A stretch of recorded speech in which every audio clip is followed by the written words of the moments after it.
Fala pessoal, boa noite. Vamos dar um intervalo aqui para o pessoal entrar. Dá tempo de avisar aí certinho. Opa, vamos lá, ajeitando aqui.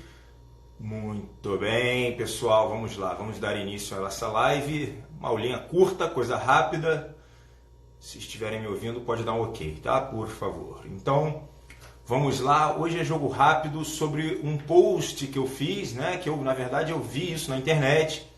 Eu sempre gosto de chamar atenção para o que de fato chama atenção, para o que parece às vezes ser verdade, o que parece estar confundindo a gente de alguma forma, né? Deixa eu ajeitar aqui mais um pouquinho a câmera. Pronto, acho que está melhor, né? Porque acho que essas coisas aqui ficam na minha cara, né? A luz aqui não está grande coisa também. Mas vamos lá. Vocês estão me ouvindo? Tá tudo bem? Dá ok? Show? Então, a live de hoje vai ser, na verdade, sobre aquele post onde uma menina pergunta para ela, né? Pergunta a si mesma, fala assim, será que a vida é só isso? E ela estava reclamando da rotina. Então, hoje a live é sobre a sensação da rotina. O que ela pode vir a trazer, essa sensação de monotonia, né? E a gente vai fazer algumas considerações a respeito dessa monotonia, dessa sensação que a rotina pode vir a trazer. Então, primeiro, logo de cara, eu vou dar crédito a ela e depois eu vou confrontá-la, perfeito? Então vamos começando em um período, um momento, uma nuance, uma visão mais positiva, mais otimista, aonde de fato, às vezes a vida da pessoa está realmente chata, você realmente fala assim, olha, não tem nada acontecendo e tal, né? E aí, às vezes, parece que vem uma coisa na nossa alma querendo que a gente se aventure, querendo que a gente faça alguma coisa. Eu, mais do que ninguém, não poderia ser hipócrita e dizer que a minha vida foi muito manejada em cima dessa força, tá? Só que isso é muito permitido, é muito mais vivaz no jovem, perfeito? Então, é normal que quando eu fiz as coisas que eu fiz, de viajar, de morar fora, de querer mudar tudo, né? É um pouco dessa voz da rotina que dá a impressão, mas aí é que eu quero agora, de fato, começar o confronto dessas ideias. Então, primeiro ponto que a gente tem que falar logo de cara é que quando a gente vai medir o valor das coisas, a gente pode vir a medir, no termo de profundidade, a gente pode vir a medir através do tempo que gera prazer. Então, isso é muito interessante, porque olha só, quando a gente está fazendo assim, uma coisa do físico, né, vamos falar aí do cheeseburger, comer uma pizza, né, jogar uma partida de tênis, sei lá, ver uma partida de futebol e tal, né? Às vezes a gente pode até falar uma coisa do tipo, poxa, um sexo descompromissado, uma coisa assim. Bom, quanto tempo isso vem a durar para você, né? Então é um prazer que pode até dar um pico de prazer, mas ainda assim é um prazer que vai durar pouco tempo, perfeito? Então a gente começa dessa premissa, aonde a gente mede a profundidade dos prazeres pelo tempo, perfeito? Então, quando a gente chega e vira e fala, bom, eu tenho um prazer em ter o trabalho que eu tenho, em ser o profissional que eu sou, em manter a família unida do jeito que eu estou, no prazer da virtude de ser uma pessoa legal, ok, correta, e que ajuda os outros e que tem algum certo impacto na sociedade. Quando a gente fala desse tipo de prazer, quanto tempo você acha que eles vêm a durar, né? Então, é um prazer muito mais durável, é um prazer às vezes até atemporal, ou seja, ele não necessariamente vai terminar com o tempo. Então, quando a gente começa a pensar nesse ponto, a gente vê que de fato aquela menina estava enganada. De fato, o que acontece ali com ela? Ela não está conseguindo ver além de um palmo da cara dela, um palmo do olho, né? Então, onde ela fala assim, puxa, eu tenho acordo do lado da mesma pessoa todo dia. Bom, e nesse momento, a gente já fala exatamente sobre tudo que você for construir de bom, de profundo e de significativo vai levar tempo e energia. Não tem outro caminho, perfeito? Então, a gente agora já chama atenção para a natureza humana da insatisfação. E é por isso que você vê as pessoas sempre reclamando, elas estão sempre insatisfeitas. Isso gera um movimento na vida, mas é um movimento superficial, é um movimento com pouca substância, com poucos, de fato, movimentos profundos. São movimentos bem rasos, bem superficiais. Então você imagina, a primeira reclamação dela, eu acordo todo dia do lado de uma pessoa. Quantas pessoas não iam desejar isso? Né? Milhares, milhares e milhares, quase todo mundo de uma certa forma. Quantos que estão lá acordando falam, poxa, eu queria mesmo acordar sozinho, ou com uma pessoa diferente a cada dia, ou uma pessoa diferente a cada, sei lá, uma semana. Então você vê que o ser humano tem essa tendência a reclamar. E nesse momento é muito fácil resolver isso. Você simplesmente, fácil, né? Fácil não é, nunca é. Mas assim, você simplesmente abraça a sua causa, abraça a medida, a circunstância que você tomou por decisão própria, ou seja, você olha para a decisão e fala assim, caramba, eu já estou do lado lá da pessoa, então é melhor eu fazer isso acontecer, eu vou fazer de tudo para isso acontecer. Bom, depois ela reclama da rotina em si, né, dos cuidados que ela tem, escovar dente e tomar banho, enfim, né? E aí a gente fala, isso se chama amor próprio, onde você sabe que você veste uma roupa e que esse corpo pode vir a ser apenas uma vestimenta temporária e que você deve cuidar desse corpo da melhor forma possível para que você possa almejar coisas superiores.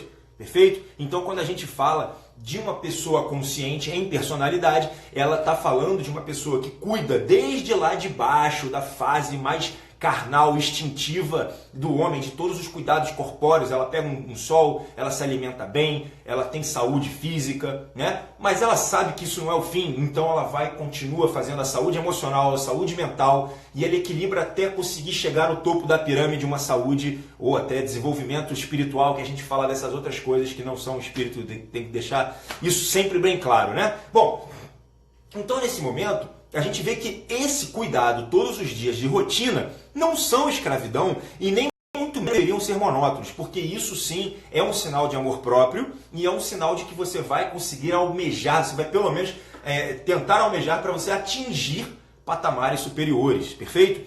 E aí eu quero chamar mais um ponto aqui, a rotina liberta. Porque só através dessa rotina que ela julga como chata, como monótona, é só através dela que você consegue encaixar todas as tarefas que são realmente significativas na sua vida.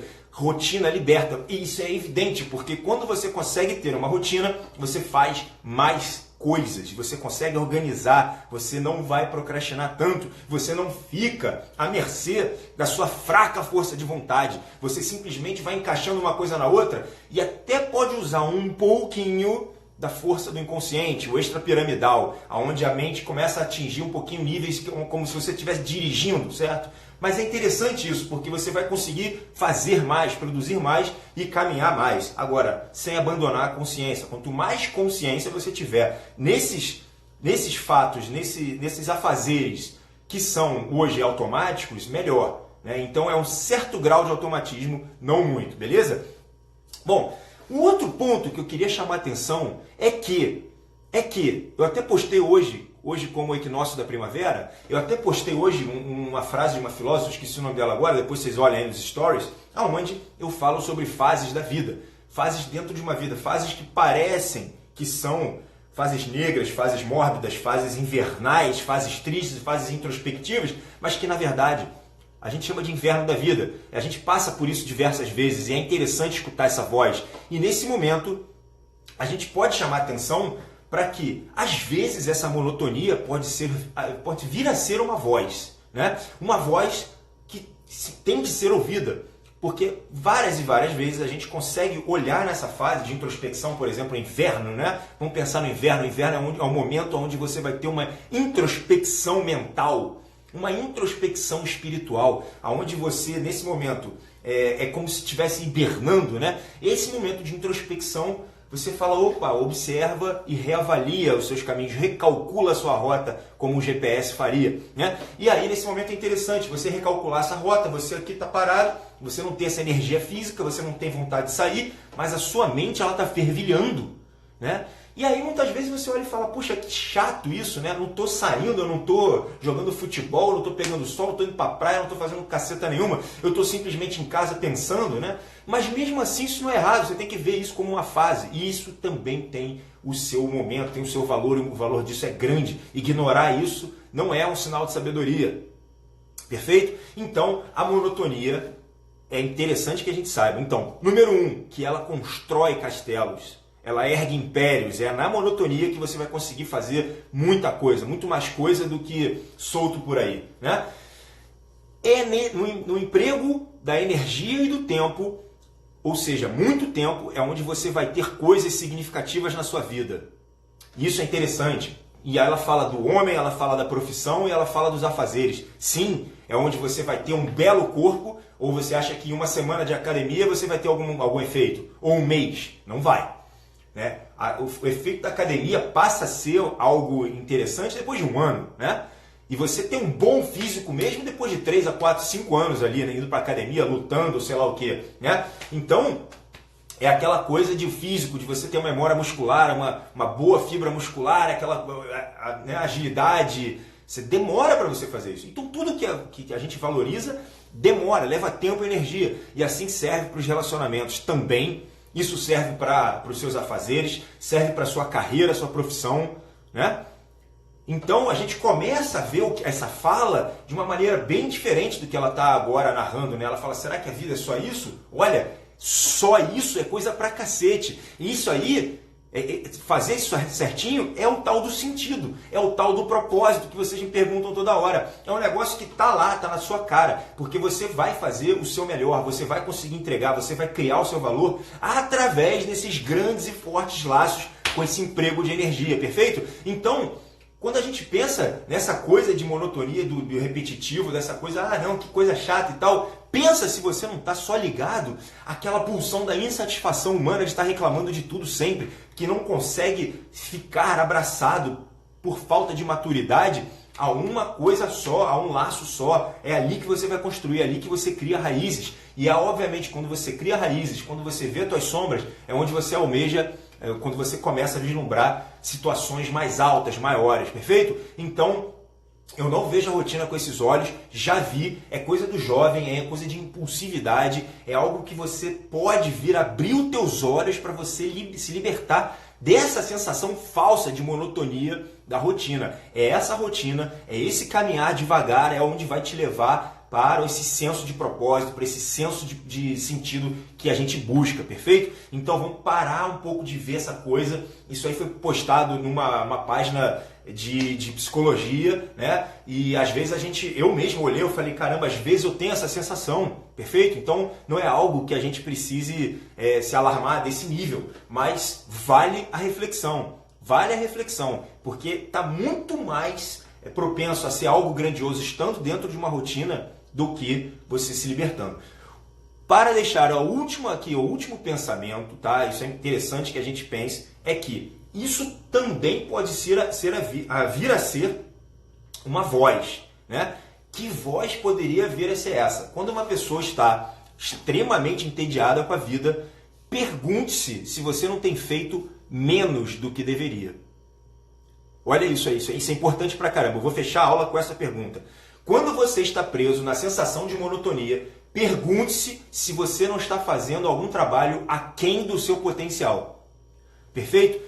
Porque se isso estiver acontecendo, você vai sentir essa monotonia, esse vazio, essa coisa terrível. Essa falta pode até levar a uma depressão. Essa falta de ânimo, né? Então você imagina o Einstein varrendo rua. Eu sempre imagino o Einstein varrendo rua. Cacete, imagina o Einstein varrendo rua. Imagina que a física não ia ter, né? Imagina ali o Chopin, né, ao invés de tocar um piano, o cara tá lá fazendo cálculo de matemática. Cacete, é um negócio que ia ser uma tragédia para ele e para a humanidade, né? É você pegar um leão lindo daquele, bichão mesmo, forte, maravilhoso, bichão, aquela coisa do leão, do rei, e trancar ele numa jaulinha, né? Então, assim, o que você espera? Coitado, ele não está exercendo o potencial dele. Vai dar essa sensação, tá bom? Então, essa é a única forma de você cogitar a ouvir essa voz que pode ter uma imaturidade nela, mas pode ser uma voz importante. É a única forma que eu vejo, tá? Porque a primeira forma de impulsividade, isso a gente deixa lá mais para o jovem, deixa o jovem se descobrir, deixa o jovem descobrir a força, o potencial dele, ele vai se testar, ele vai viajar, ele vai descobrir para ver que de fato essa busca não está lá fora, está dentro. Essa busca é algo que precisa ser muitas vezes, né, coberto pela essa sede dele, né? É uma sede insaciável de novo, de novidade, beleza, deixa ele lá. até ele aprender pela vida, que isso não é bem por aí, tá bom? Então, pensem nessas possibilidades, assistam essa aula aí quantas vezes forem necessárias e nos vemos na próxima. Essa minha semana tá bem caótica, eu tenho uma palestra na sexta, eu tenho uma aula para dar em pós-graduação no sábado, então eu não garanto nada essa semana, tá caótica. Amanhã eu tenho um jantar de laboratório com aula frenético, tá bom? Nos vemos até a próxima, assim que der, talvez aí quarta-feira. Um fortíssimo abraço, namastreta. Tchau, gente.